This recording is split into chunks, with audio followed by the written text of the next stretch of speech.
Assalamualaikum warahmatullahi wabarakatuh. Nah, saat ini saya sudah berada di Satuan Pelayanan Pemenuhan Gizi Polres Palopo, Yayasan Kemala, Polda Sulawesi Selatan. Nah, di sini saya akan menjelaskan berbagai area yang ada di SPPG tersebut. Yuk kita masuk. Nah, yang pertama ini merupakan ruang loading atau ruang ketika ada bahan makanan yang masuk. Nah, selain itu di sini juga ada ruang station gas atau tempat penyimpanan gas.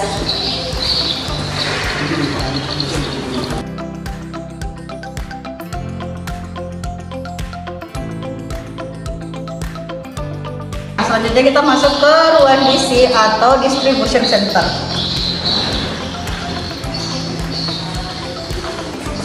Nah, di sini adalah penyimpanan barang ketika sudah dari loading, terus barangnya disimpan di sini. Nah, dari DC ini kita selanjutnya ke ruang penyortiran barang. Nah, di sini ini merupakan ruang penyortiran barang untuk melihat apakah bahan makanan yang sudah diambil sesuai dengan kebutuhan yang kita inginkan. Nah, setelah bahan makanannya sudah disortir, selanjutnya dilakukan pencucian bahan makanan. Di sini ada dua bak pencucian, yaitu satu untuk pencucian bahan makanan jenis-jenis sayuran dan satunya lagi untuk bahan makanan jenis hewani seperti ayam dan juga ikan. Nah, setelah itu, setelah semua bahan makanan telah dibersihkan, lalu disimpan di sini terlebih dahulu sebelum disimpan di tempat penyimpanan yang ada dua itu, seperti penyimpanan kering dan juga penyimpanan basah. Nah, seperti apa? Kita lanjut.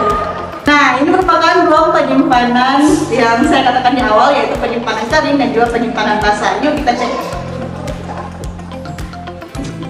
Nah, seperti ini contoh penyimpanan ruang keringnya. Biasanya di sini disimpan beras, telur, dan berbagai jenis bahan makanan lainnya yang memang tidak perlu disimpan di kulkas. Nah, selanjutnya kita ke ruang penyimpanan basah.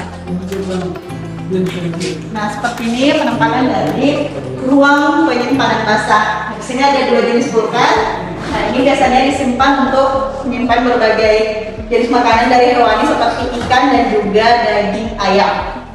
Sementara kulkas ini nantinya akan disimpan untuk berbagai jenis-jenis sayuran. Ya, setelah itu ketika bahan makanan ingin digunakan, diambil dari sini dan di sebelah juga tadi. Setelah itu diletakkan di sini sebelum nantinya dipindahkan ke ruang pengolahan.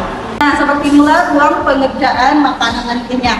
Di sini tampak besar ya, karena memang produksi makanan yang akan kita buat itu juga dalam jumlah yang cukup besar. Nah, setelah semua bahan makanan telah diolah, selanjutnya dilakukan proses masak-memasak dan ada berada di sisi kanan saya.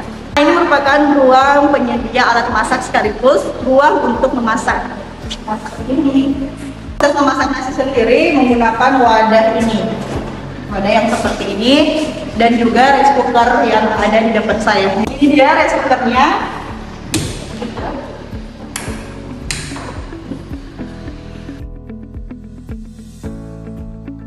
Ini proses penyimpanan dari rice cooker ini. Nah, setelah semua makanannya telah jadi, lalu selanjutnya kita akan melakukan proses pengemasan atau proses produksi. Nah, ini contoh ketika makanannya dibawa dan diletakkan di sini. Nah, ini merupakan wadah penyimpanan makanan yang nantinya akan dibagikan kepada para pelajar. Staf kembali mengangkat dan membawa ke ruang penyimpanan produksi. Nah, ini merupakan ruang penyimpanan hasil makanan yang telah diproduksi. Nah, di sini akan diletakkan, setelah itu dihitung jumlah dari makanan tersebut sebelum akhirnya dibawa ke mobil yang telah disediakan dan mulai disalurkan ke setiap sekolah yang ada di kota Palu. Setelah semua proses masak-memasak selesai, nah selanjutnya alat masak yang tadi digunakan dicuci. Nah, ini merupakan ruang pencucian alat masak itu. Nah, di sini ada terdapat beberapa bak yang telah disediakan dan jangan khawatir untuk selanjutnya juga disediakan dengan dua jenis, yaitu air dingin dan juga air panas. Nah, setelah alatnya dibersihkan, disimpan terlebih dahulu di sini dan untuk proses pengeringan. Setelah dirasa kering, lalu alat-alat tersebut dikembalikan ke tempatnya semula. Untuk staf yang beragama muslim jangan khawatir karena di sini juga sudah disediakan 2 musola, yaitu untuk musola pria dan juga wanita. Nah, ini merupakan musola pria seperti ini. Ini masih kosong ya karena masih dalam proses pengerjaan.